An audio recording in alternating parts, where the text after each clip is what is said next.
ஆதவர்ஜுன் அவர்கள் அவர் மீது பார்த்தீங்கன்னா 5 பிரிவில் வழக்கு பதிவு செய்யப்பட்டிருக்கு.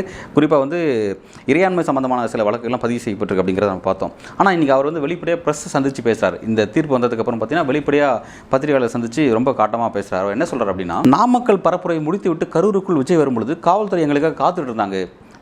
எங்களுக்காக காத்திருந்து வெயிட் பண்ணி எங்களுக்கு வந்து நீங்கள் பேசுறதுக்கான ஸ்பேஸ் எங்களுக்கு கொடுத்தாங்க. வேறு எந்த மாவட்டத்திலும் அந்த மாதிரி எங்களை காவல்துறை வரவேற்கவில்லை.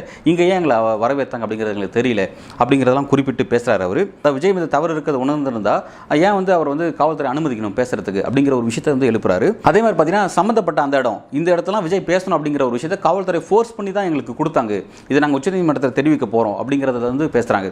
அதாவது முழுக்க ஸ்டேட் கவர்மெண்ட்டை குறிப்பாக போலீஸ் டிபார்ட்மெண்ட்டை கம்ப்ளீட்டாக வந்து ஒரு அக்யூஸ் பண்ணுற ஒரு போக்கு வந்து வெளிப்படையாக இந்த ஆதவர்ஜுனா செஞ்சுட்டு இருக்காரு அப்படிங்கிறத கவனிக்கிறோம். ரெண்டாவது பார்த்தீங்கன்னா இந்த மாதிரி பிரச்சனை ஆனதுக்கப்புறம் நாங்கள் வந்து கரூரில் தான் இருந்தோம். நாங்கள் எங்களை வெளியேற்றினது காவல்துறை தான். நீங்கள் போங்க, இங்கே இருக்க வேண்டாம், போங்க, பெரிய கலவரம் வரப்போது, நீங்கள் கிளம்புங்க அப்படின்ற மாதிரி எங்களை வந்து அவங்க தான் கன்வின்ஸ் பண்ணி அனுப்பிச்சு வச்சாங்க அப்படிங்கிற விஷயத்தை வந்து முழுக்க தங்களுக்கு ஒரு க்ளீன் ஷீட் அவங்களே கொடுத்துக்கிறாங்க.